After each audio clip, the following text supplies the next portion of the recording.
All right, we're back. Hold on. Hopefully that helps. I don't know if it's dropping frames on the audio. I don't see any dropped frames though, so I'm not. Can you real fast, Chenman? This is really important. Can you make Yeah. Red Eye not a moderator real quick? I just need to check something real fast, please. Sure. Just undo his moderator thing real fast. Just real fast, because there's something glitchy going on in chat. Mm-hmm. Chanman, please. Chanman. I'm not gonna. You're just gonna ban him. I'm not gonna ban any. Why would I ban Red Eye? Don't All ban right. Red Eye. Chanman. There. What, What are you Chanman, gonna what do? the What are you fuck gonna did you do? do to your stream? What are you gonna do?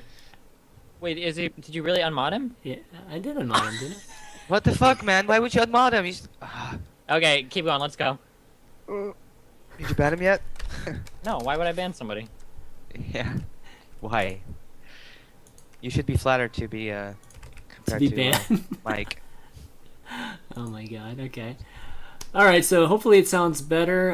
If it doesn't, then hopefully, well, maybe you can watch the VODs. I don't know. I'm not sure what's going on right now with the audio because it sounds fine on our end. So it could be my machine or not. But okay. Well, anyways, that's Ender's Game. Why don't we move on? Did you actually ban Paul? You're just a dick. Destiny doesn't give special Have to treatment. fucking ban. All right, Have to only unban paying Paul now. customers get special treatment. You're just a dick. Only subs. All right, I just Yeah. unbanned When I goes to Paul. sub Now, on now Destiny I stream, can. he'll be fine. God, you're such a loser. All right, I just unbanned him. Jeez.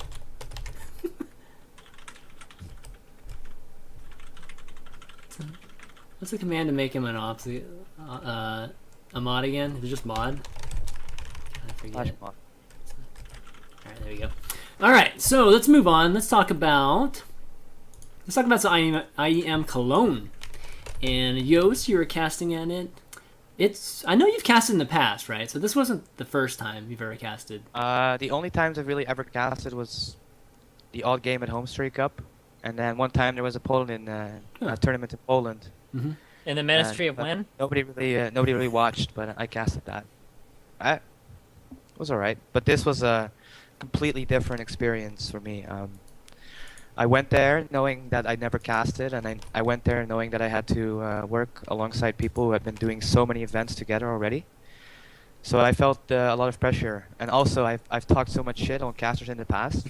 Like I think the first thing that Todd said to me when I came there is like, I came there already like being a little worried, like I hope I'll do a good job and stuff. He's like, man, I can't wait to see how you're gonna do because you've talked so much shit on casters, and now let's see it, okay? Let's see you do really well. So it's like, oh man, this is gonna be, I can't fuck this up.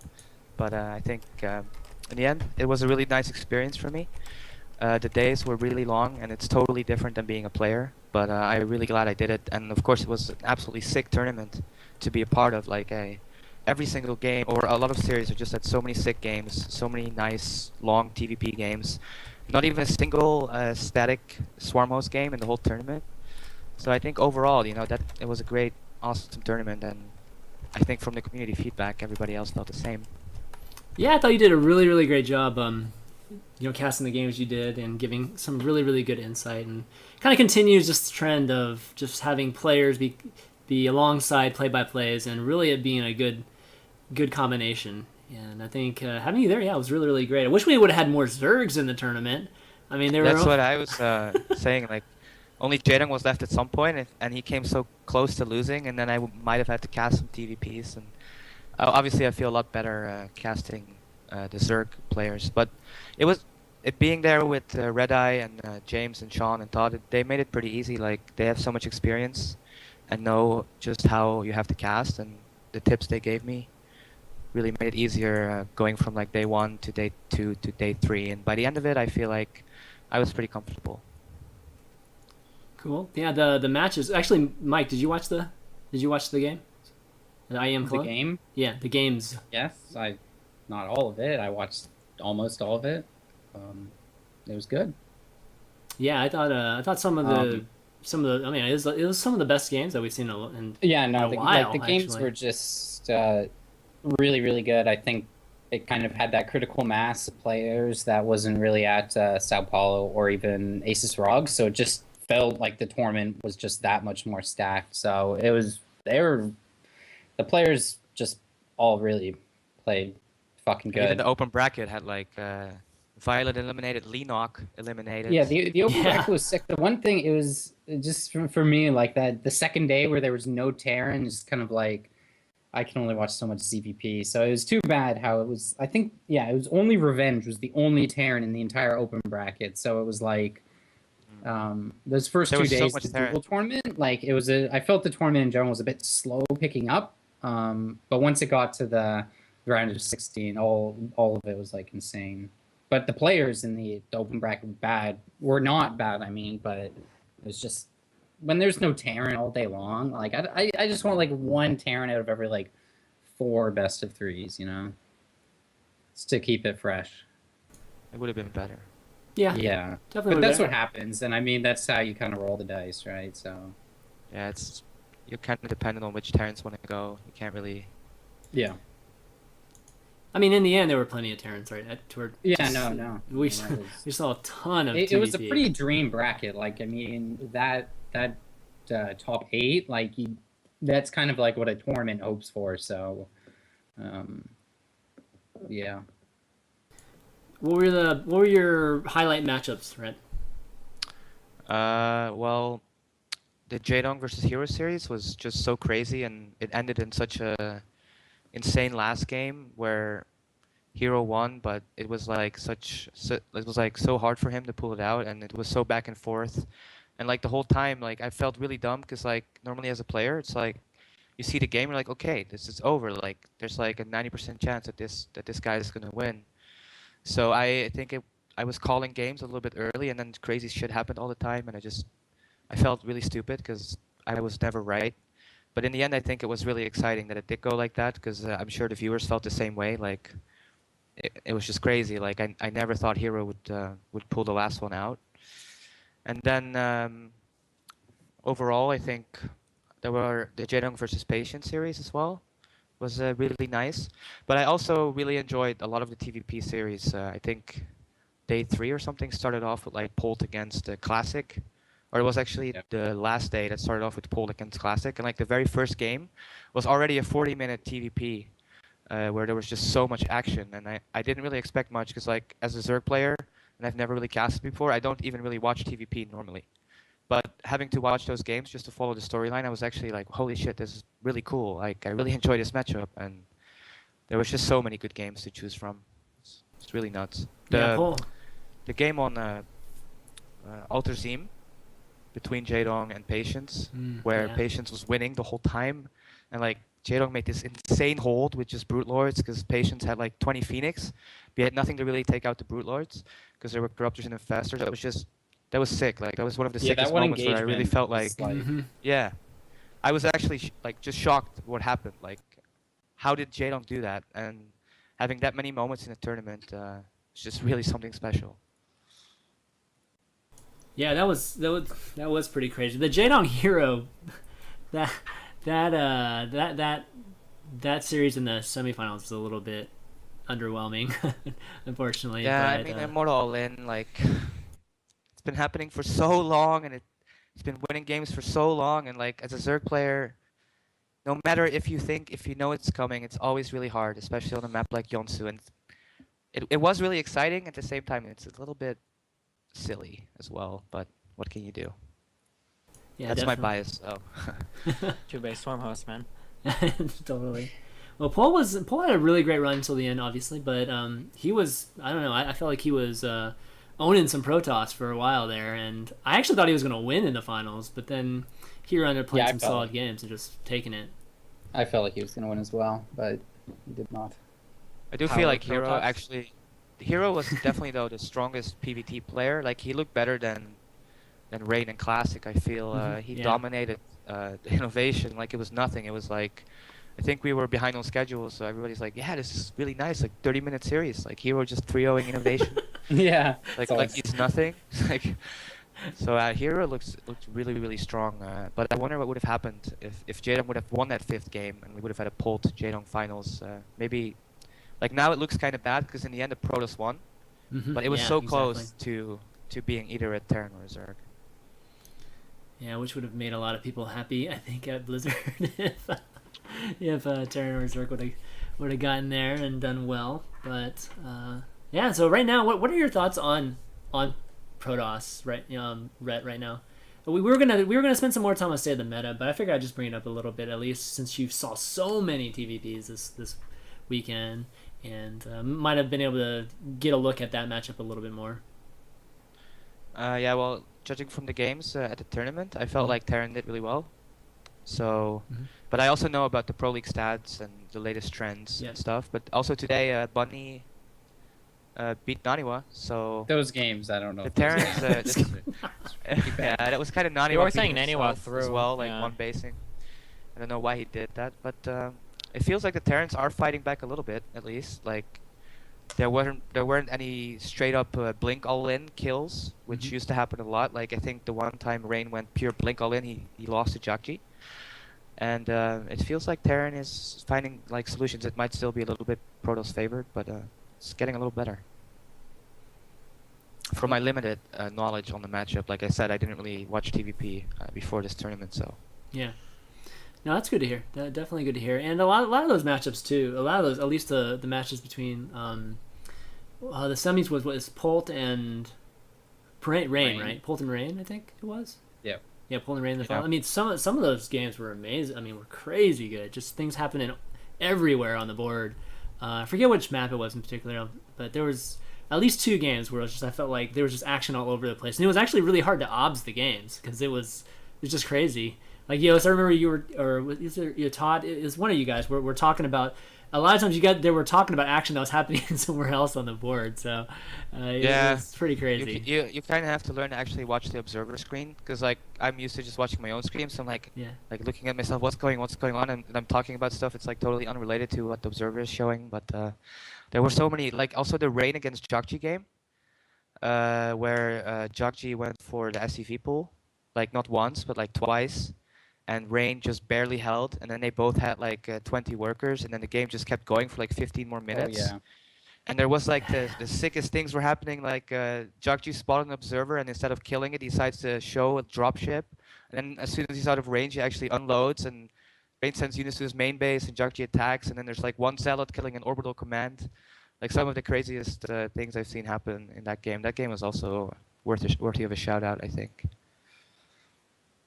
Awesome. Yeah, it's almost like just that whole bracket, the top 8 bracket is just like, aside from the Innovation Heroes series, they were all really, really, really good games.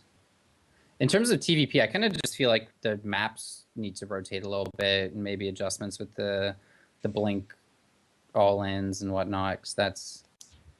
Fucking Protoss, man. Yeah, well, there's a blink nerf coming, right? So Yeah. I mean, I think it's... that will help a lot. Yeah. Steven, what are your thoughts on that would TVP? also I change mean, too. what are your thoughts on TVP? There were a lot of TVPs in the Enders game, Invitational too. I think. Yeah, I mean, obviously Terran's like Red Side are starting to fight back, but it seems pretty fucking hard for Terran. Like, I'm not gonna lie, it seems pretty fucking hard. Storm and Colossus are pretty good units. I remember Charge watching lots this.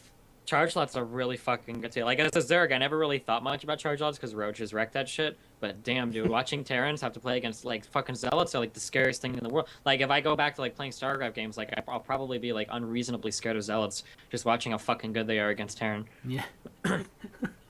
Yeah, I think Polt did a really good job showing how to play the matchup and how it's like, I forget which map it was. It's I won't try and remember, but he just always have units ever on the map, and Protoss yeah. can just kind of only go to 190 supply, and then they can warp stuff in anywhere. Whereas Terran almost has to be like one step ahead. I've always kind of felt like in terms of the skill ceiling, like there's more room for a Terran player to be better.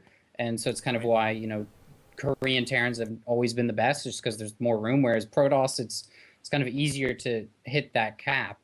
Yeah, And the floor might be higher for like a decent Yeah. Protoss. Like, if you're good, you Yeah, can always exactly. beat. But then Yeah. that, like, obviously those are really biased, and a lot of people can view that as balance wine statements and whatnot. But I legitimately believe that the Protoss race is holding back a lot of really awesome things from StarCraft 2. I think it ruins fucking map design. If you ask like Yeah, I any mean, map maker today, like I- every map is designed around Protoss. The thirds, the way force field works, the way that fucking Colossus and Blink and all that shit. Like, every map is designed around, like, especially the force field mechanic. I really hope there's a big redesign for Legacy of the Void, but I'm not holding my breath. Yeah, I mean, one thing I noticed about I Pool mean, 2. Oh, go ahead. the Yes. game designer position for Blizzard is actually open. They posted a job list and there's They like did. 142 jobs, and the head position for the lead game designers is Let's do it. available. Let's- Who is let's You who should all- sent take their it, Steven. resume? You should take it. Do you have 5 years experience as a lead game designer, and have you published at least one AAA I have title? 10 years experience playing the game and being a pro gamer. Is that and really whining listed? about Is it. that Yeah, really let's listed let's on the let's report? look at On these your requirements. resume, Let's look at give these my phone requirements. number. We'll Yeah. get you in there.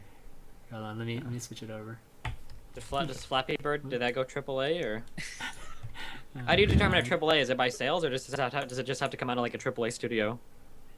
I don't know what is designed, like what AAA. 'Cause I know like is. for music, like platinum and all that shit is like number of records sold, but Yeah.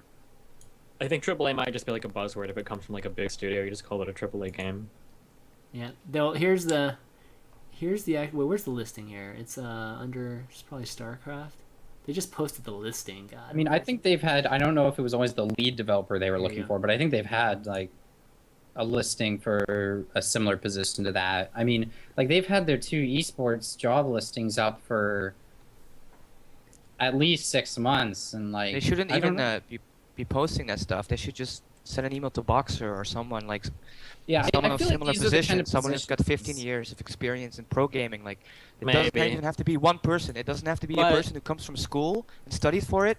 It has to be like a joint project of like the pro gaming scene for StarCraft Bootware that's been there for 10 years, and then But the StarCraft 2, problem is which that, has been there like- for 4 years, and then people work together and create an awesome esports game. It can't just be one guy. It has to be like The I mean, problem with the- going to pros for balance though is that can be like horrendously fucking biased. Like there are some programmers that are very good that have very fucking retarded suggestions on balance. Like we can do like the really obvious example would be somebody like Idra, who was really good at Brood War, arguably the best foreigner in the fucking world at Brood War. You know, with maybe 1 or 2 other considerations, and was really good at the beginning of StarCraft 2. But like, would you ever want Idra balancing a game? Or I like think when you Sasuke's- take someone and you detach them from actually being a pro gamer, and they're just like, I mean, I think it's kind of not necessarily relevant, because when they're looking for a game designer, they're also looking for like helping design the single player and all this other. But I do agree with Rhett. Like these are, especially the esports positions, like they should headhunt and find people they think are good, not just have an open application going all the time. Just like hope Mr. Perfect comes along, you know? It's like. So. I've only ever heard of like there are like 2 or 3 programmers that I know of that I think could legitimately give good feedback in terms of balancing the game. Like Moro could probably do it, like from an unbiased perspective. I think that Moro is the kind of guy that can do it. But there are so many pro gamers I know that are like really good, but I don't think I would ever trust them to balance out the other races. But I as don't soon know as any you- Koreans. As so- soon as you give them this job, they are no longer a pro gamer. And to be a high level pro gamer, you have to be somewhat of an intelligent individual. So I believe that a lot of pro gamers are capable of seeing that they were biased before because they were heavily invested into the game.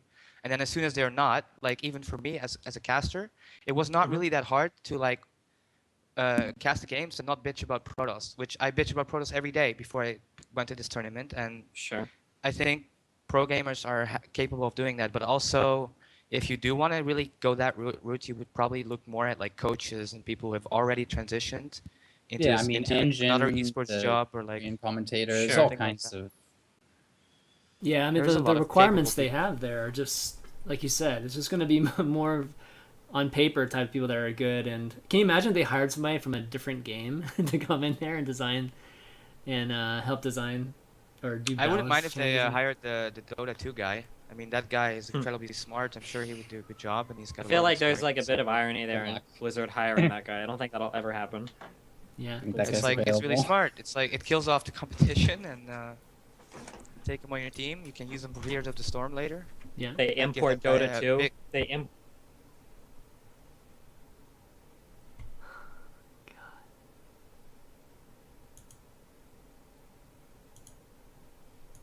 Okay. Wait, are we still here? Yeah. Well. Oh, what the hell? I was like, I thought I what's unplugged my going sound or on? something. No, it's. I think Skype froze there for a second. All right, why don't we Hey, do man, this? what the We'll fuck? take a quick break. There's still issues with sound. Why don't we restart Skype after this? We'll be right Okay. back, guys. Apparently, House Jobs is really mad. I'm sorry, House Jobs. Why is he mad? Why is Because he mad? anytime all the European Protosters are like friends on Twitter and they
All right, we're live. Let's see if this is better. Is this better, guys? Steven, say something. You're like the worst Something. crackler.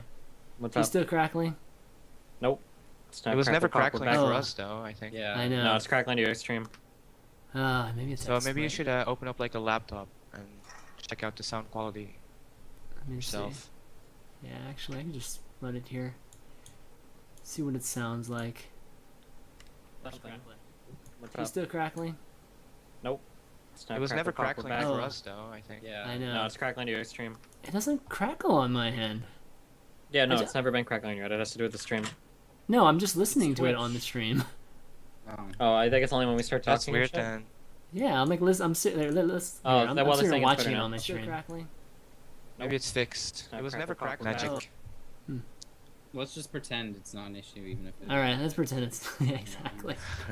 I'll try to fix the VOD, guys. So if you can't, if you guys aren't enjoying the live stream, then watch the VODs.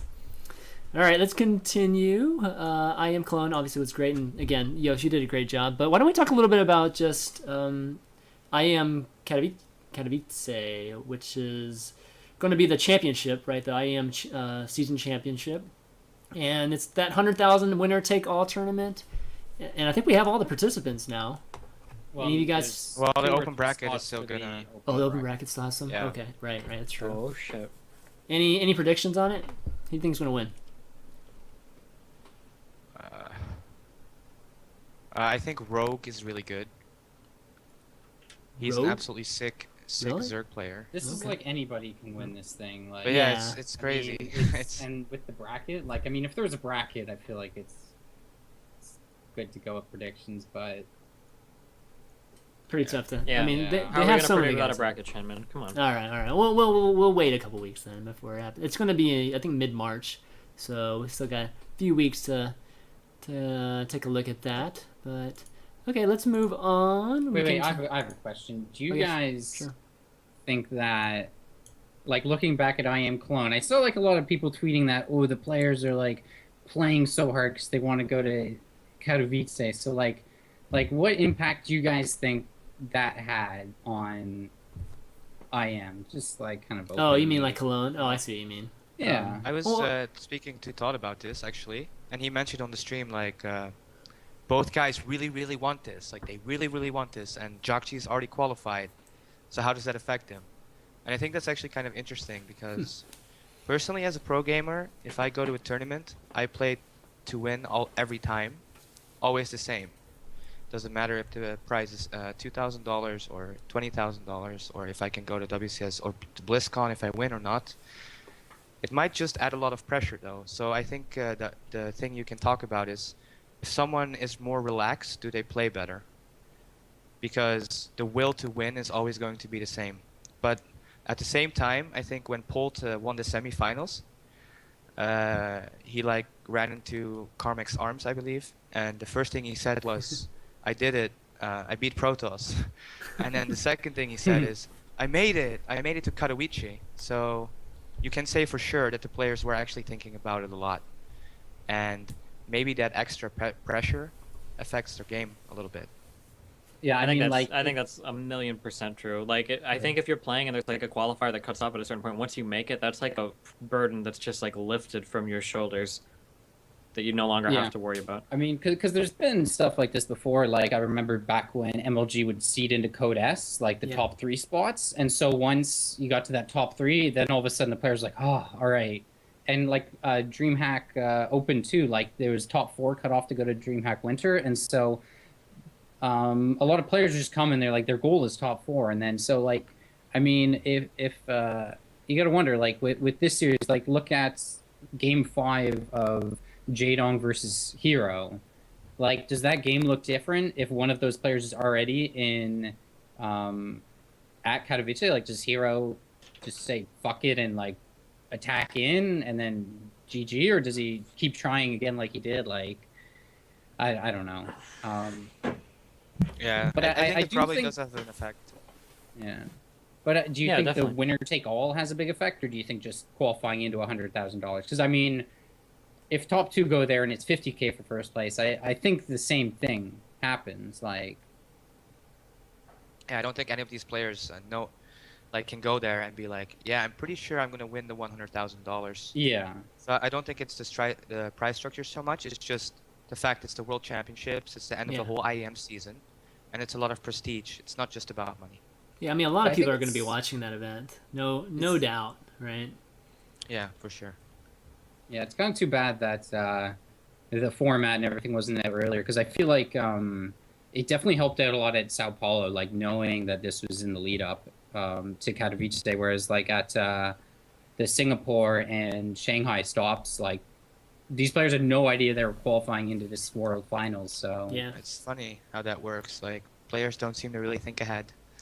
Well, they didn't even establish it until yeah, and well, the before information Sao was Paulo. out, so I'm Yeah, they didn't make it 100,000 winner take all type of thing. But like so. I said, I don't think the prize structure matters that much to the players. yeah, no, it's just qualifying into another big event, basically. Okay. Yeah. All right, sure. If anything, they'll probably be less excited because when you go to a World Championships and you're for sure to make $2,000 or whatever it was last time, Mhm. you're already pretty happy. But now, like, well, fuck, I'm gonna have to get first place. Like, it's gonna be really tough. But then it'll just be that much more exciting to see who will actually take first place. So. Yeah. Okay, let's move on. Let's talk a little bit about meta. Stay in the meta since Rhett, we got you here, and you've always been pretty vocal about just certain things in the game that should be changed, and obviously Steven, same way. What do you think about the meta right now? Obviously there's a lot of talk about Protoss, and it's kind of like a running joke at this point. But seriously, like what do you think are the biggest issues and the things that need to be changed, or are you okay with everything? You can start, Steven. Swarmhost did the opposite of what they were intended to do. I think Swarmhost was introduced into the game to make it so that Zerg could force things and other races couldn't turtle.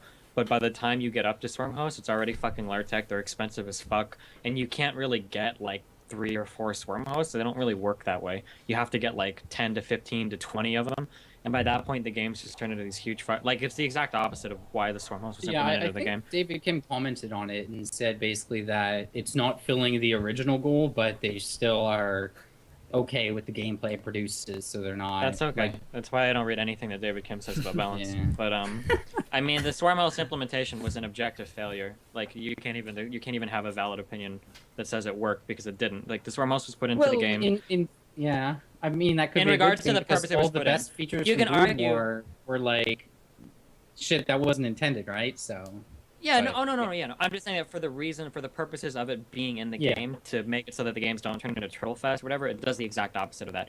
Whether or not the gameplay that it produces now is good or not is up for debate, but I think the overwhelming majority of people agree that Swarm hosts tend to produce boring games that are reminiscent of late game PvZ at the end of Wings of Liberty. And I think most people agree with that. I don't think that's a controversial opinion.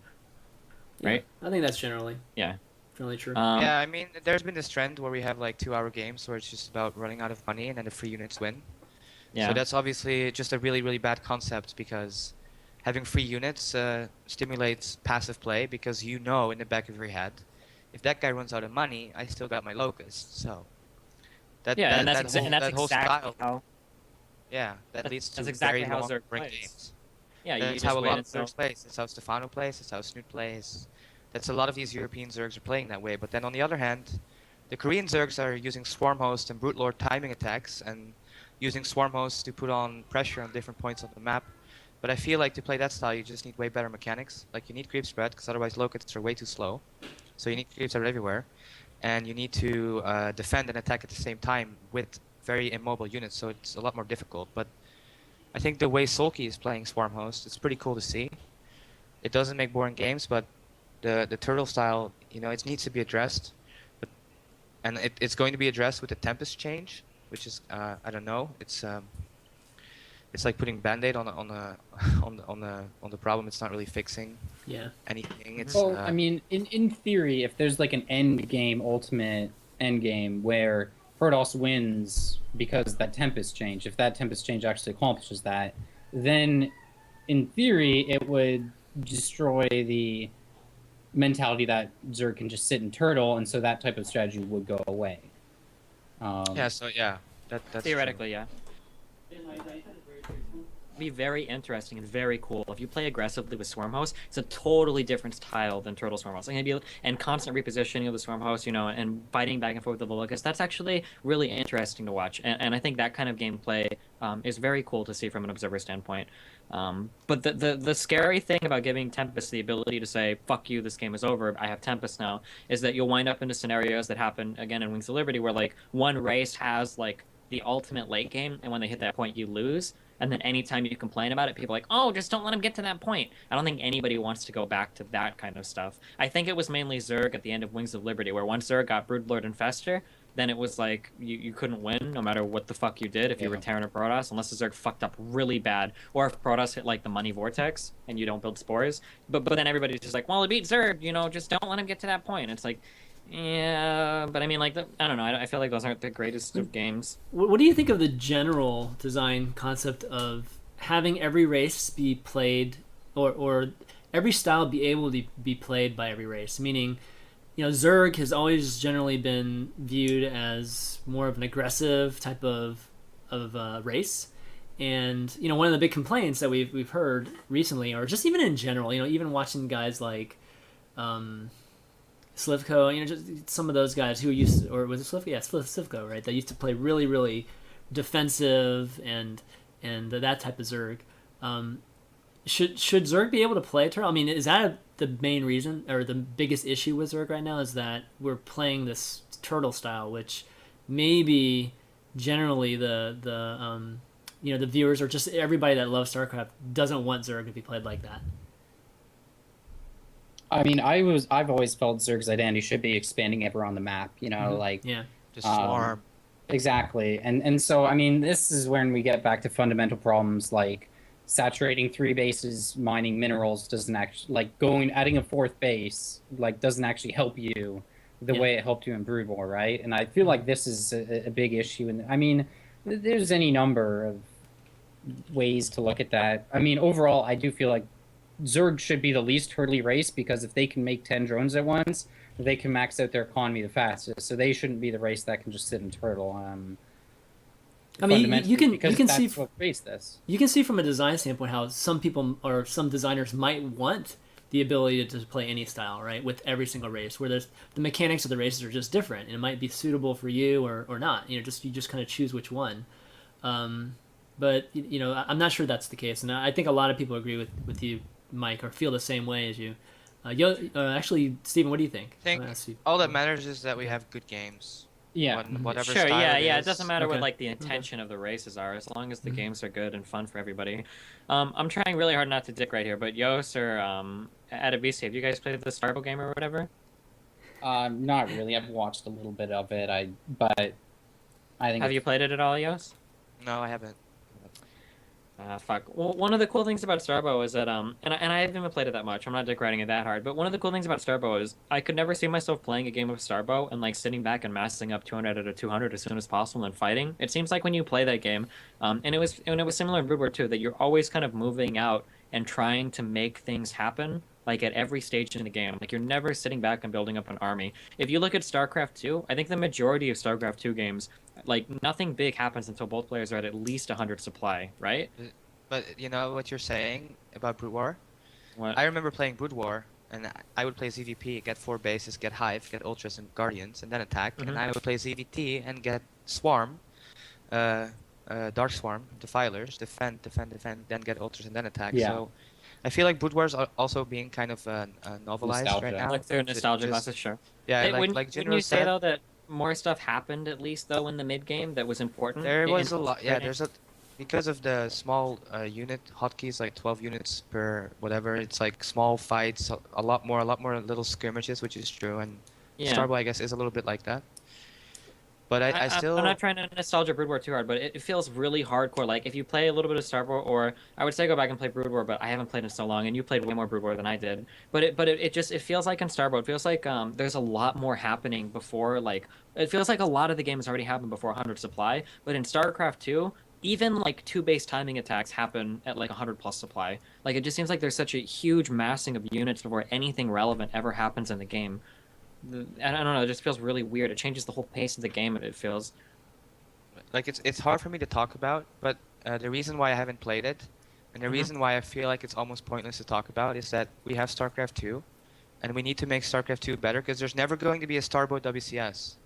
Oh, yeah, And no, there's I know. probably Right. never going to I be a... think Well, I Yeah, think and why one of the big Starbow is problems- important is because going into Legacy of the Void, if they're like, it's almost like a testing Yeah. ground, right? Yeah. If there are certain things that's like, hey, let's actually look at, changing how mining scales, or because Yeah. there's all kinds of stuff. And I mean, Blizzard has already gone ahead and like the single player is entirely different units, so it's like there's no bond there where it's like Yeah. it has to be the single player units, otherwise. The problem, though, Y- one of the big things that Yost brings up, though, is that like it might be impossible at this point to expect like a full redesign of Legacy of the Void, which is kind of what we would need to get to where like But Starbo's at. Like Balance, you would huh? But almost need like you would But- almost need like a full redesign. Like Protoss has to be scrapped entirely it to be rebalanced without force field, and then everything and changing the way the mining mechanics work and all of that. Like you're talking about like Heart of the Swarm High was ground pretty much mechanics. I mean, yeah. Heart of There's the a lot. Swarm is very, very, very similar to Wings of Liberty. Very similar in terms of both games. Like they play out differently, like at a high level, but in terms of like 90% of the units are shared, mining mechanics, etc., etc. But with the changes that you're talking about for Legacy of the Void would make it feel almost completely different than Heart of the Swarm, and it might be hard to do that. Like you would have to. I go mean, through a if full you go and rebalance. survey bronze players and ask them like what happens when a unit on low ground attacks a unit on high ground, like what the interaction is, they don't even know. Like do they know how many workers to saturate a base? Like, I mean, yeah, it would be different for pros, but I don't know. It's just I was, I you feel know, like, go ahead. Yes. Yeah. If we just start from the point where we just remove force fields and then balance from there, that could Yeah. already go a long way. And then Definitely. there are other little things like that are kind of annoying, like Storm against Terran. It's something should be done about it because it's really bad if you're a Terran player and you can play a perfect game for 20 minutes, but then in the next 30 seconds there's 3 Templars that you somehow missed, and then you lose that game, which is happening a lot. There's a few Especially- minor Yeah, things. I don't know. If War that's that Prism- big a problem. I War mean, Prison High Templar are really fucking It scary is too. it is a problem. I think it's a problem. Yeah. Like it's. Well, I mean, one of the things. I mean, that but that's also I what was- makes the game exciting to watch, right? Like being But that's able also why we to- don't have consistent champions because Yep. the guy might Mhm. be playing the tournament of his life, and then you have that 30-second window where he misses something and something can happen and you instantly lose. Those kind of Yeah, things one- are bad. There's Yeah. there's a row of force fields, and no matter how good the Zerg is, you're dead. That Yeah. that kind of Yeah, stuff is force not fields good. is something. One thing that's else. really important Yeah, to yeah. consider when you talk about excitement from an observer standpoint is that excitement is something that actually most pro gamers do not want. Like, if you were to leave the game completely up to professionals for balancing, Yeah. there would be zero excitement factor because every pro wants every game to be consistent. I use the word boring. It's not really negative though, but predictable, and to work a certain way. Like for maximum excitement for players, what you'd actually want to see is like proxy hatches, 6 pools, and 2 Rexes, and like proxy 10-10 gate from Protoss every single game. Like that's the most exciting stuff. But most exciting doesn't necessarily mean better in terms of quality of games for the long haul or for the players themselves. Yo, if you feel like you look like you want to say something. Yeah, I mean, I talked to you about this yesterday, Chris, and, Yeah. and it's funny what Steven is saying about all the strategies you want to see, the viewers wants to see. But I don't know how you guys feel, but when I used to play Brood War, I didn't have to see any strategies. I could just look at the guy's keyboard and mouse, and be like, holy shit, he's so fast, so awesome. And that was always a large part for me of enjoying Brood War and being so impressed by my Brood War heroes. What do you guys think? Do you guys think that mechanics are somehow can be appealing to viewers and somehow replace some of the, just pure excitement from like this guy is doing this crazy 2 racks or this crazy Nidus Worm or creative play? Don't you feel like mechanics should be a solid base for people to I be think it's excited really and respect hard. the sport? I think it's really hard to respect or appreciate mechanics in this game when the majority of games are just both players massing up armies, then going through one decisive fight, and then the game ending at that point, which a lot of games still do. I think when that kind of play happens, I think it becomes really hard. Like, there's only, people joke about it, casually joke about it. There's only so many times where you can go perfect storms, perfect fungal, perfect force fields, and then it's like, okay, I mean, I think I was telling you this just yesterday, but I think from a production standpoint, I don't think there's enough emphasis on the mechanical prowess of the players. Therefore, I've always said this. Therefore, like, there's not that relatability from the casual IEM folk. uses the little keyboard cam It's with the not little that. APM I don't want to. thing I don't above want to see a it. separate keyboard for your hands. Like, I want to actually see what a the shot. fuck do you want? No, I actually want to see a shot where it You can want, like, it can actually put everything together, which is like a little bit over the shoulder, a little bit where you can see the hands, the mouse, and the monitor. It doesn't have to be for Screen long. movements. It just has to be for like 5-10 seconds at a time, so that I can actually see the fingers. Like I can watch, guys like I mean like Lucira at the time, right? He's freaking playing the piano on the freaking keyboard. Like watching that stuff. I don't have to play StarCraft and be super impressed by Yeah, because it it's is just like actually it is actually pretty popular. If you look at Calder's YouTube videos, all those videos have a lot of views, so people do respect that. But somehow it's really hard to put that in like a regular produced event. Like Castro might be saying, "Oh wow, this guy has this much APM," but it's not that hard I to feel do like it. But I doesn't mean, Caldor just hold the camera over the keyboard too? Like, yeah, from but behind. though. it just takes You a few see the seconds screen shot, too. like I wonder- every 5 minutes or something. This is like really It's- kind of maybe a little unrelated, but I wonder how much it would be different if Blizzard would unfuck their APM thing too, so that number would actually be useful again. Well, that too, but that's still just a number. I mean, seeing them actually do it, it's like watching a classical pianist playing. It's like, wow, that's fucking amazing. It's like I can't move my fingers like that, but I can move my fingers, so I can actually relate to that in Yeah. a bit and say like, wow, that's fantastic. That's I don't know. I awesome. also feel like, and again, I'm trying not to nostalgia fag Brood War again, but I just feel like there aren't as many areas in StarCraft 2 to showcase how awesome your micro is. Like fucking like everybody remembered in like Brood War like the ZVZ Muta Scourge battles. Like that shit was fucking crazy, that's probably or even like the Muta Control versus Terran. Like ZVT and Brood War was really fucking cool when those Muta openers started to become popular, and you would have like the Zergs patrolling the Terran bases with the fucking Muta groups, like trying to kill shit. I feel like there's not very much of an equivalent in StarCraft 2 to that kind of stuff, like micro that really makes you go, God, that's so fucking awesome, Like what is that? What is that in StarCraft 2? What do you see that makes you go like, wow, what awesome micro? Micro tournament edition in the arcade. I mean, there are examples like There are splits. like there are what's- Terran like- splits against Banes. like- which Yeah, can the be split there's against that. Banes is one thing. Split against Banelings is probably the best example I can think of. But like Yeah, beyond I mean, that, like TP, EMPs, ghosts, drops. yeah, but I mean in TVP, There's it still a really lot of just comes down multitask. to there is some multitask, but like in terms It of just just ends microing up fights not in looking TVP. as Widow pretty, Mines, man. Like just anything around Widow Mines. Yeah, in TVP it just comes down to who lands like storms and EMPs. Everything else is just like stutter step and shit. Like it doesn't look What that. about Immortal Lens? Yeah, placing force Right. fields. Yeah, I just mean like, but if you think about it, like Blink Micro is really cool. Blink Micro looks cool. Yeah, Blink Micro looks cool, and requires splitting thought. Marines against Banes looks cool. That's probably the only two really good examples I could think of in StarCraft 2. Well, I guess another way to put it is how many scenarios are there where a guy who's mechanically more talented can overcome like bad odds, like when they have less number of units or that Every sort game. of thing. Every game in CVT, pretty much every game. I feel like that happens. Really? I In don't know CVT? about Except, that. except against Meg. No, not against Meg, but any If you- bio if- against Link Bane game, there's still no Zerg is playing at their maximum potential. Like you can always do more Link counters, you can always have more micro, better Baneling micro, better creep spread. Mhm. So I feel like that matchup really is in a good place where mechanics are very rewarding. But other than that, I guess PvT maybe a little. Definitely not PvZ. PvZ is all about death balls and build orders But that's why ZVT is probably the best matchup in the game, right? by far. Yes. Yeah. So I mean that's kind of. I mean TVT is pretty. It's not as micro intensive, but it's a good matchup too. But I like TVT a lot. I think Yeah, TVT TVT is a good really cool matchup, matchup. too. I think TVT could be one of the best matchups in the game, but there are no Terran players left to play TVTs anymore, so we don't see it as often. yeah. I mean getting back. I think Go a ahead, big Matt. problem is the game. Like once one player gets an advantage, it's like they just complain away to never lose. Like with the Naniwa versus MC today, they were playing on Alter Zim, and like Naniwa's opening just got crushed, and then it's just like MC is just 0% chance to lose. Like it's impossible, and there's no way for having better mechanics.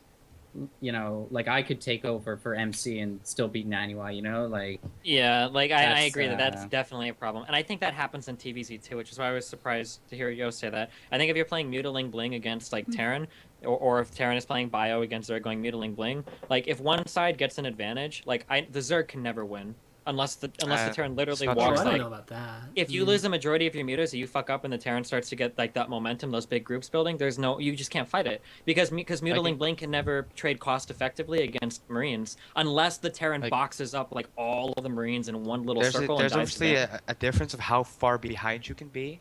Yeah. But Sure. I am pretty sure that if you let some of the top CD players in the world, like Scarlet or Koreans, Scarlet's play come for back. certain points against yeah. American Terrans, they will win no matter what, no matter how far behind they are. Scarlet's come back against Korean Terrans with her mutas. Yeah. Like Scarlet's being gonna Yeah, behind I mean, It's probably I against guess Homer, there's a man. certain point.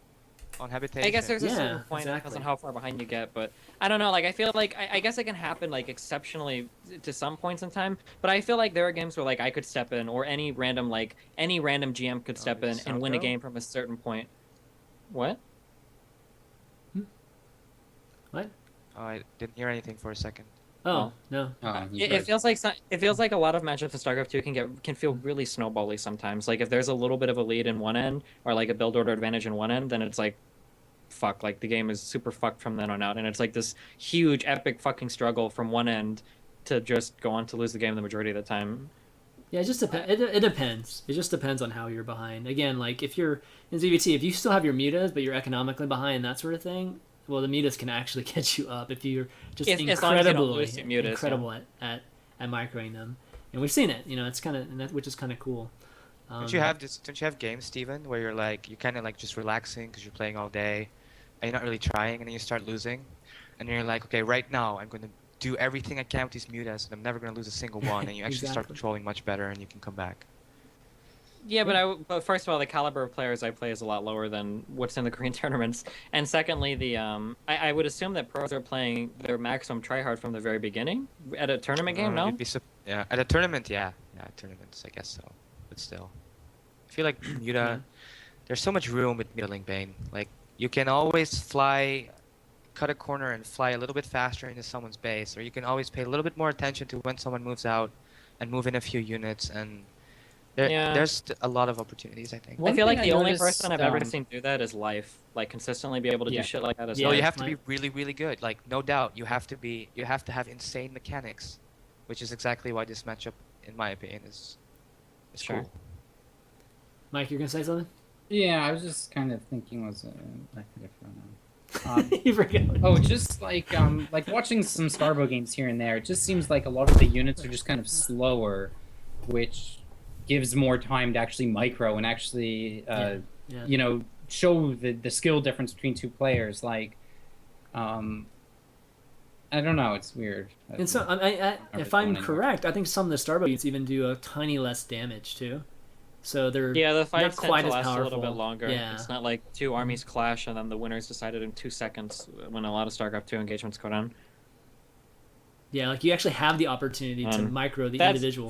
units. That's like my biggest fucking complaint in StarCraft 2 is I feel like the big fights are over so fucking fast. I don't like in PvT especially, even in ZVT to some extent. Although at least the micro there is entertaining to watch. So In PvP for sure. yeah. And maybe not so much in TVT, I guess, depending on tank positioning and all that good shit. But like in PVT, fucking like two armies clash and will be done, or if somebody mispositions, like fucking instantaneously fucking annihilated. Just shit like that is really painful to watch. I hate watching those games. I hate playing those games when I'm playing, and I hate casting those games where there's like 15 minutes of build up and nothing really happening, and then a fight happens and the game is over in like 5 seconds the fight is done. I fucking hate those games so much. Isn't that kind of true though for a lot of esport games? I mean, even in like League of Legends and Dota 2, kind of, sort of. I mean, isn't there usually like one just giant engagement towards the end that pretty much just swings the matches I completely? find MOBA games like super snowbally, but Yeah. it can vary, and I mean, it is what it is. I mean, the reason I brought it up is just like, is that what makes things entertaining for the masses, or is it the complete opposite? Like, Are you saying snowballing is good? well, snowballing just kind of concluding into snowballing. Okay, true. Snowballing is not good.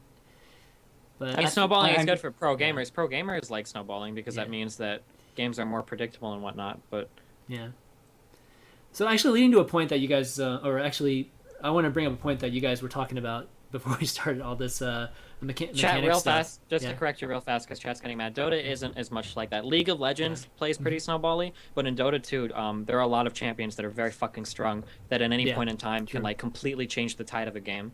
Yeah, but that's like if you yeah. turn. I mean, in Dota, it's like if you're mid laning and then you feed first blood, and then your opponent gets that, like you've lost the lane, and that's like Yeah. now you're just playing the entire game from way behind. Like you From can't tell Archer, me that that's but- not like. But there are ways to like, come back yeah, in Dota though. In, but in from League of behind. Legends, if that happens, I'm pretty sure in League, if that happens, unless your entire team is on their fucking A game, if you fall behind in a lane, like there are times where you can be useless for the rest of the entire fucking game. Like if your champ doesn't get enough gold, like you're just never going to be able to contribute anything because of the way the game is balanced. In Dota 2, I was led to believe that the game isn't exactly like that. Like in Dota 2, every champion can still have extreme relevance even if they don't hyper carry their lane and shit. Their lane and shit. Oh, I like, mean, to the you late can game. have no items, and your skills are still very helpful in a battle. But like, you know, it's like going to a boxing match but bringing a sword instead and fighting a guy with a sword. So I don't know. I mean,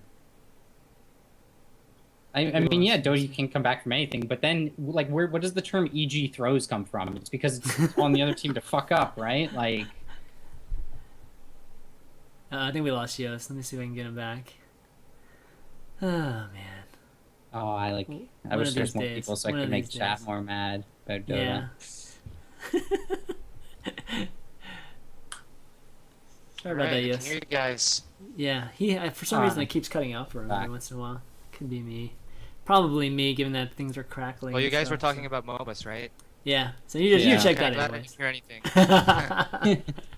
So I did want to bring up a point where we were talking about Legacy of the Void and changing a bunch of stuff. I do wish that Blizzard would treat these expansions as complete product releases, almost like brand new product releases. So being able to change it drastically, wouldn't that be okay? I mean, Yost, what do you think as a player? Would that be okay for them to come up with like almost like a brand new StarCraft 2?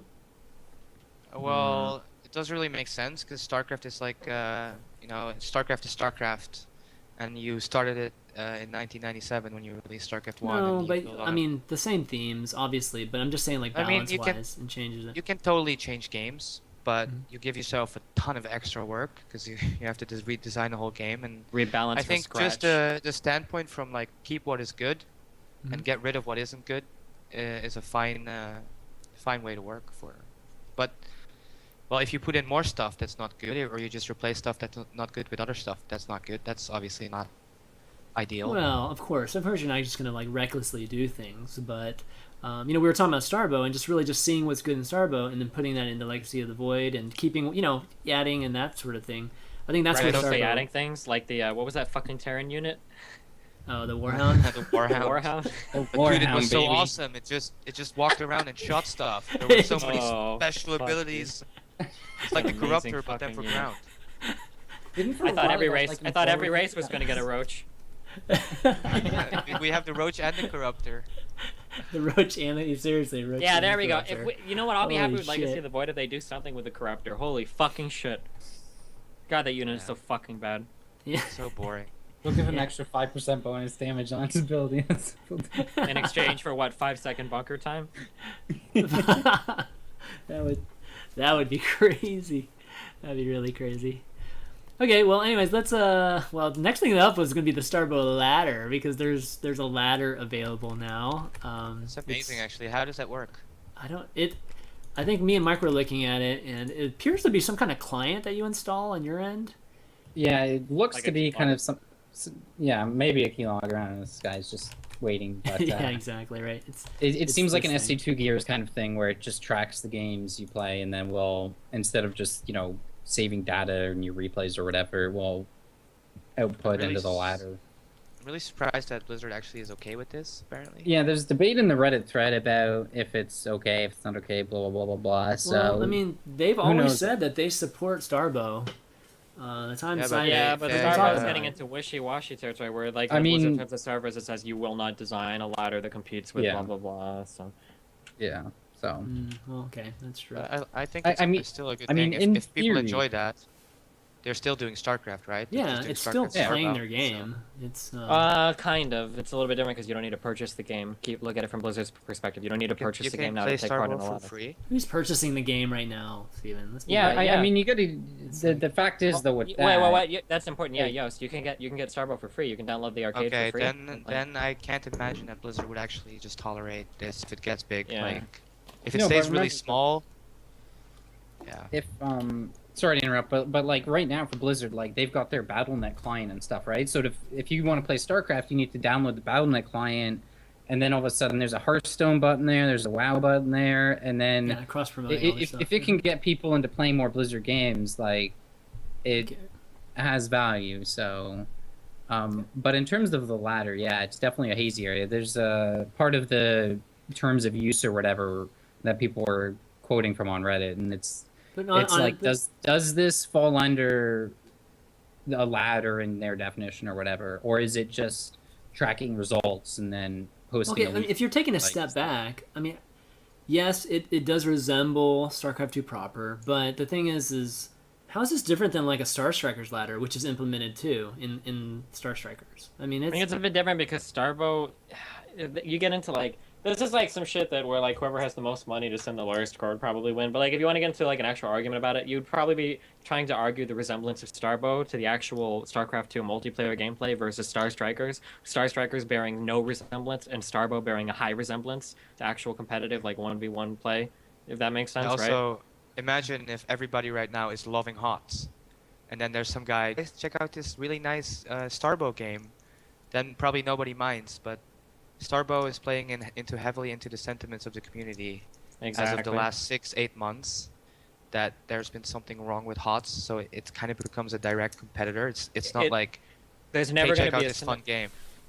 Yeah, there's never going to be a scenario where like everybody quits StarCraft 2 to play Star Strikers. That'll never happen. Like I'm sure there are some people that do, but and this is You mean very like what unlikely happened as with well. Dota? Yeah, but Whoops. and this is very unlikely, but like if community sentiment is bad, or say they fuck up Legacy of the Void super fucking hard, and anything is possible, then a bunch of people could theoretically, if Starbow continues to gain enough traction, I mean, there've already been tournaments for it. I mean, if Starbow starts to become very fucking popular, then all of a sudden it's kind of competing with StarCraft in a way that Star Strikers never will, if that makes sense. But let's say it competes with it. Let's say it becomes huge, and every single StarCraft 2 player switches over to it.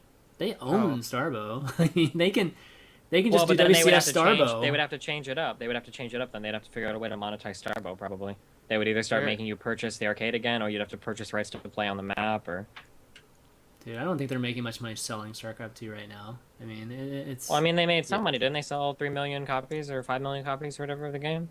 And then there's a lot of pro gamers getting more Smurfs and stuff, so steady income. That's the 0. Yeah, that's the money maker right there, baby. I mean, they don't make like money on 4 StarCraft, but that's accounts, man. Blizzard's own fucking fault, dog. Like, if Blizzard wanted to make money on StarCraft, they could have been doing it a million different Right, ways. so They that's what I decided mean. all It's something different at this point, like building an RTS, WCS. I think more so than it is. Yeah, but you can't blame them for not having the vision of the future. That 4 years from whenever they started designing their game and designing BattleNet, free MOBAs would dominate the whole scene. Like, who could have known? Yeah. Who could have predicted No, that no, this was no. going to be You the can blame future them. of the... Well, I mean, but that's the reality of the world we live in today. People used to say that, back in 2012, like, oh, like you can't blame Blizzard for being slow to change, blah blah blah. But fucking Riot did it. Riot was very quick to change, very quick to adapt, and so did Riot Valve. started off as a free game. League know. of Legends started off as a free game. How is that? Yeah, but they were innovative. I guess what But- you're saying is but that you yeah, can they be were- I'm just saying innovative. that You don't they have to were do the same thing. Did they start off investing millions of dollars into their game and go by expecting a return on that investment by just sales?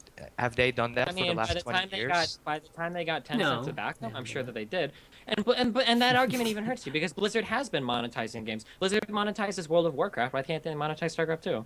Like, there's no like Yes. Blizzard has all the systems in place to sell fucking skins or to sell voice packs or fucking even people in the community would make voice packs for free. Imagine how like fucking the Day 9 fucking voice pack where he gets like a 20% cut from sales. Like, Blizzard has Did you visual talk- name changes? I don't understand why they're not selling name changes. Like, They should. Yeah, or fucking the They name should still change. name. Yeah. All they have to do But is add a little pay button to the. And Well, then you Yeah, had like to they pay. have- You they had to have- pay for it anyways before, didn't They you? have the payment processing in place, and they've got the fucking modules or whatever needed, the systems in place to change your name. Like, I don't know. Blizzard just seems really lazy when it comes to monetizing you- StarCraft 2. If you speak to Blizzard people now, like actual people working at Blizzard who know all about this, they will undoubtedly tell you that this free-to-play model is probably the model of the future, and everybody at this point realizes that. But Of course. I mean, StarCraft came out right before, and that's really unfortunate that it did. And because of that, it will probably never be as big as League of Legends ever again. But it can still be a really good game. And also, if you speak to the Blizzard people now, then I don't know. When I spoke to David Kim 2 years ago, I might have felt like he was really out of touch with what was actually happening. But I feel like that's changing. If the Blizzard people who come to events and I speak to regularly, they really start to make more sense every time I see them, which is really cool. And I feel like they understand more every time I see them. So What's there's what's the really rationale? no need. There's no need right now to like talk about Starpo and talk about how the metagame is bad. We can talk about how David Kim is talking to Stork on Facebook, talking about the game. How he's probably talking to a bunch of other pro gamers on Facebook, talking about the game. How they responded within like there was like this huge shitstorm about Swarm hosts like a month ago or something, or a month and a half ago. yeah. And there was a shitstorm about Bootlord Infestors for a year and a half. And then they changed the IT upgrades. But now there was a post on the forums after 3 weeks. So we have to give them some recognition for actually Yeah. improving. And they're getting better. Yeah. They have. I think it's a very scary thing too when you've got like Naniwa, all his tweets from like 5 days ago before he played today were like Swarm host has made me lose my passion, blah blah blah blah. And it's a very slippery slope when they just start every time the community demands something, they go and change it. It's like the game is being held ransom by a Yeah. certain core of popular pro gamers who can then sway the community to think what they want. It's a very slippery slope that Yeah, and You the need thing to is find with the right StarCraft, balance. it's been so negative. It's been so negative for such a long time. And that hurts everybody. Like there's been so much about Blizzard being bad and everything being bad and all these broken promises and like all actually there's also been a lot of bad people. There's been a lot of people who came to StarCraft 2 because StarCraft 2 just was the first game to blow up, got a shit ton of hype. And everyone's like, wow, look at that, esports! Like I'm gonna join that, and people join that for the wrong intentions. And right now, I feel like the community is changing. The people who love StarCraft stay because they don't care about hype or being the biggest or whatever. They just love this game, and from that kind of environment, I feel like a lot of positive developments are possible, and I feel like it's already kind of starting. I feel like it's happening right now. I feel like we should be talking in a positive light about the game we play, we love. Like, I don't know if Steven's going to go back to League again or whatever, but I can say that I love StarCraft. I'm not leaving. he's actually I waiting for just- Blizzard's next game. So Well, come on, like, let's be real for a moment. Like, we don't all have like rich parents or whatever to support our lifestyles doing that into Yeah, of perpetuity. course. Like, you Of course. can't demonize people who want to make a living out of doing this. Like, the second you start doing that, like, if you want the StarCraft 2 community to be the size of the 1.6 community or the fucking Quake professional community, like, I mean, we can do that, but these tournaments that you see, the IEMs, that shit's not going to happen anymore. The Anders game on Blu-ray, even small tournaments like that aren't going to happen anymore. Like the tournament that you just casted and had a ton of fun casting and shit, and that gave us really fucking cool games with players making a lot of money, that shit goes out the window as soon as we all go, oh, well, like, we're just here for the love of it. We don't give a fuck about anything having to do with money, blah, blah, blah. Because money at the end of the day is an important factor. It means a lot of different things if people can make money doing things. It means we get higher quality tournaments with better production, with paid staff that can dedicate time to casting, with players who can dedicate time to playing and being good players to give us entertaining strategies and fucking games and shit. Like, all of that can only fall in line if people can actually make enough money doing it. It's the difference between having a bunch of people treating StarCraft as a full-time job that they can at least get paid something for versus StarCraft 2 just being the hobby of a bunch of people with a little bit too much free time on their hands. I think that the quality of those two worlds is very far different from each other, right? Does Blizzard owe you the ability to make money off StarCraft? Is it not on you to either become the best player and make a shit ton of money winning tournaments, because that's very Blizzard possible. doesn't There's so owe- much money in Blizzard doesn't- StarCraft. That's a really like fucked up way of looking at things, though, because Blizzard isn't a dictatorship. They don't owe anybody anything. But if Valve or Riot are going to give you the opportunity to make a fuck more off of it, And then it's fuck okay it. to Then you switch. just... It's okay But to it's not switch. okay Like, for the if you're doing community if you're playing this game because you love it, then that's fine. You can stay. If you want to make money, you can go. Nobody's saying that you don't have to. right? Well, I mean, you can make money doing this too. I mean, you can. Okay, we're not talking about either ors here. I mean, we are talking about a viable industry in StarCraft 2 also. I mean, I guess the the real argument here is just whether to, you know, whether I guess past faults, right, are still haunting Blizzard, and really taking a look at what they're doing now, which I do agree, Yos. I think they are doing. They're having some. There's definitely progress going on. Lots of things are better than they used to be. Obviously, you know, So that much sort of better. thing. It's not even. It's different worlds. It is. It's just And nobody's saying that. No one on Reddit's saying that. Like, I mean, I don't know. I think Reddit topic, the bipolar circle jerk has swung so far back the other way. There's that big topic about StarCraft momentum again, blah blah blah. Like, yeah, to me, I don't know. That's just I don't short-term think stuff. I mean, I don't think this shit has changed all that much. And I mean, if you were to like find some fan who like doesn't know what Reddit and Team Liquid are and only watches stuff on Twitch and just like he would. I don't know. It would be like going to that island and finding like the primitive man who's like uncorrupted or whatever. But he'd be like, "Oh yeah, no, stuff is like going on the same way. Just had a great IEM, whatever." Like, I don't know. I don't know. I think this is just the product of over obsession by the community. When it's like you don't see it on the Dota and League subreddits because people play that game as well. So there's like more of a healthy mix. So when nothing is going on in StarCraft, like people.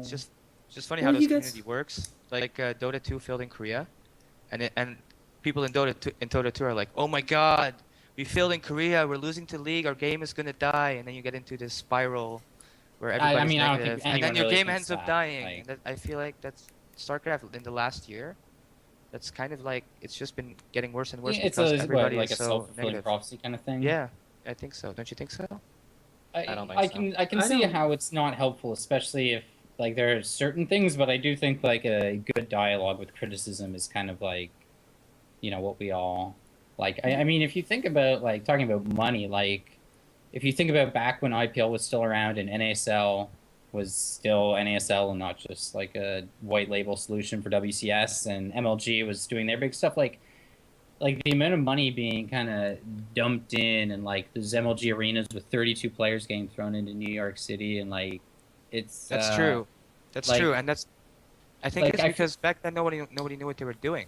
yeah, no, there was like Yeah. a big Well, it back was like then it was gold all rush in the Yukon, you know, where everyone like, yeah. was, Back "Oh, then, shit." everybody was planning on StarCraft getting really fucking big. That's why all those initial investments that turned out to be bad investments were made, because you want to be the first one there. You want to be, you want to be the Husky version of like the Right. tournament scene or whatever. You want to establish yourself as the first fucking mover of It's like a money good- grab, basically. Yeah, exactly. So that's why But people look were at it dumping now. so much money.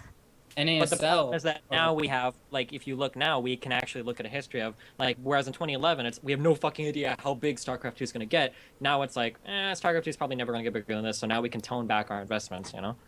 If you look at those tournaments like MLG, I'm sure if you talk to MLG and they talk to them about their StarCraft experience, they made so many mistakes. They hired they paid so much money for all these things, and all that you need is people who like the game working for your tournament, like a solid production. Like I think ESL is a good example, DreamHack as well. Like somehow in Europe, it really went well, and America definitely had that same opportunity.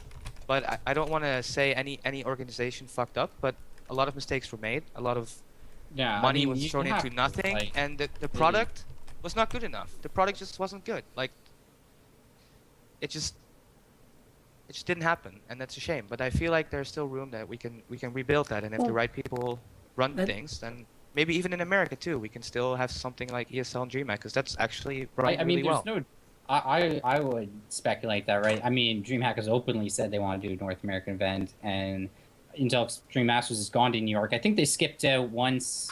They were at New York the year before. They didn't do that New York Comic Con, but like you have to assume that they're going to go to the next one, because it's like there's this big hole in North America because all those organizations, like the bubble burst really. Whereas in Europe, Intel Extreme Masters and DreamHack Open were, you know, slow and steady. Like I remember DreamHacks used to be like, because they've never subsidized any players' travel, right? Some of these DreamHack events are like 3 Koreans, 4 Koreans, and then last year they're going to end up to the point with 15 Koreans, because like there is money. These players can play, like can get sponsors to send themselves, but there was this bubble in North America where it's like, oh, we gotta get flown in.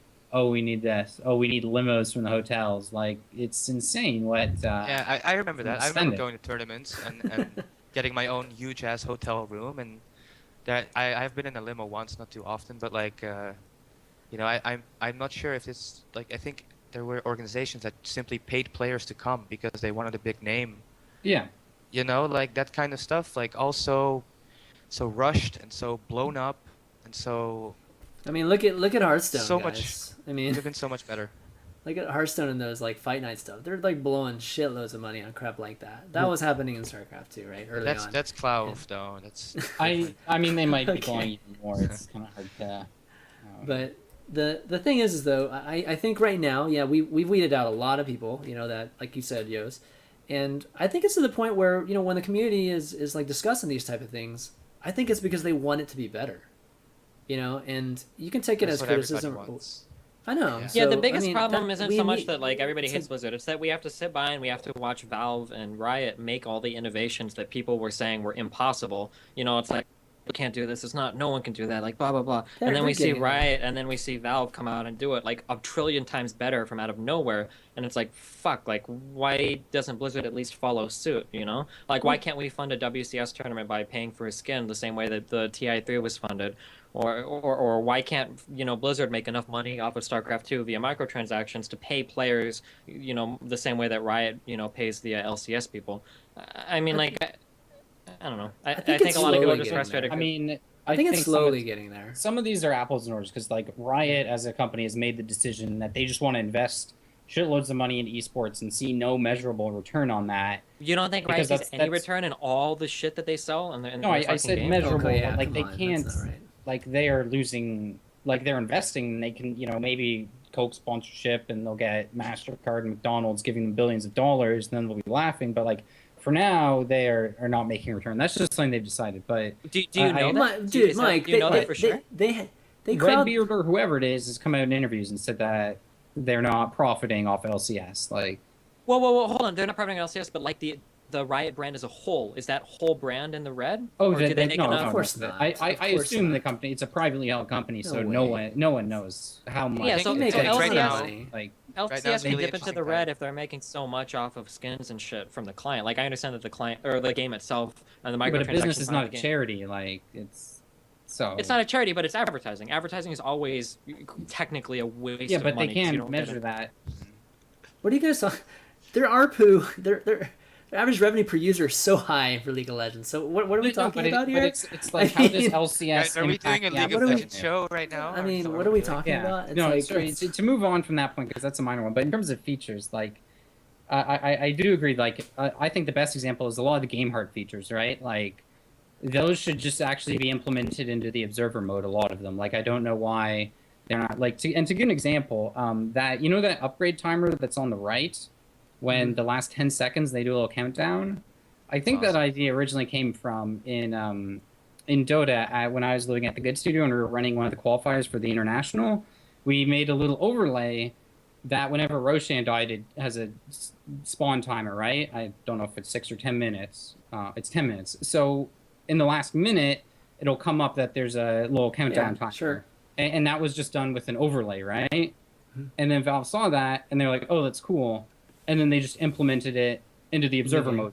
So you don't even need like these are, and I don't think it was that much code to add like an if statement and then have that. So I Well, think we've seen these a little sort bit of- of that. We've seen a little bit of that with Blizzard too. I mean, like GameHeart, right? Ryan, he's pushed the observer, I think, built-in observer, pretty further. Yeah, at least but it's, innovation, and I mean, See, push the this is Blizzard. what makes it hard for observer. me because now it's at a point where it's this like it's almost there, but it's not there because it's like it's just not there. Like I mean, I'm watching WCS America right now, and they're not using GameHeart or. Well, that's unexplainable. Like, why is it not being used in WCS? Yeah, but- Well, because it has competes with improved Blizzard's over own time, UI, and it Mike. would I look mean- it would look really bad for Blizzard to use a different observer no, UI it than stems back to the fact that NESL is not IEM or not ESL No, or not DreamHack. Yeah, WCS that's right. Europe is not using it either. Really? So Well, they're I not don't think allowed any to use it, WCS right? I don't think they're any allowed to use WCS it. platform. Why would use... ESL use it in IEM but not in WCS? It's Because they're It's not allowed WCS to. is Blizzard sanctioned. They're not allowed to use it. Exactly. Okay. Yeah, you're allowed to use it for WCS. I don't believe, but regardless of the fact, I think it has pushed at least the built-in observer to improve over time too. I mean, you never really saw that many changes until GameHeart came out, GameHeart 1.0, right? So Yeah, I mean, it's along the same line. So like when the community is doing things, and that's kind of where it leads back to the Starbow thing. I think it's fine. It's fine that these things are, kind of get some momentum, and Blizzard just maybe adjust their product based on what the feedback and how people react to it is. There's nothing wrong with that, right? Oh, apparently they used GameHeart today. They in did? WCS Europe. Yeah, some people are saying they did. Really? I mean, I was watching closely, and it was used in some games and not some. So it's I was under the impression they were quite not allowed to bizarre use GameHeart. because- I am sure that after this, after all of Blizzard, we will definitely all watch this show. Maybe, Yeah, There's no. who knows? I wonder how many people actually do watch it. But no matter what, the point still stands that why have to use GameHeart? Why aren't like that upgrade timer is something quite universal that Sure. even if you don't give a shit about it, it doesn't bother you. So why not just implement it into the game itself and always have it? Like I think those little things actually kind of make a big impact because it just similar to how Kim Fan has been much more open with the community Yeah. and doing Kim's interviews done with great. Team Liquid. Like Yeah. even if they've done the same things and it's better, like it's better to have that rapport with the community and use it. 'Cause I don't know, it's a weird relationship that the StarCraft community has. Sometimes I feel like the community is paid way too much like attention and control, and it goes back to that thing where holding Blizzard at ransom and threatening and blah blah blah blah blah. I mean, which has happened in other games. Like if you look at Valve with the Dire Tide fiasco, right? That Yeah. was Oh god, insane. that was crazy. Okay, that for sure. All right. Well, let's. You guys want to take a quick break before we move on to? Did you want to talk about the TV thing, Destiny or Steven, or Oh, I don't know. I don't care. The what thing? maybe we'll just skip it? Like TV I made figured a it was- post about. Yeah, the we've talked online about it harassment. too on this show. So why don't we take a quick break and then we'll come back and do just a few Q&A with you guys. And the way you do it, or the way we're going to be doing it, guys, is you post your question in Reddit or upvote your favorite questions that are already on there, and Five we'll mind read the top questions one. only. All right. What? What? It's got to be approved by the hive mind. It's got to get those upvotes. Otherwise, Oh shit. That's right. That's right. We No, can't read them all, no, man. that's not true, Adebisi, because it doesn't show how many upvotes you get for the first 10 minutes. Remember, it says upvotes hidden, so that's not an issue anymore for Reddit. Remember? All right, we'll Yeah, take a that quick fixed break. it. We'll That be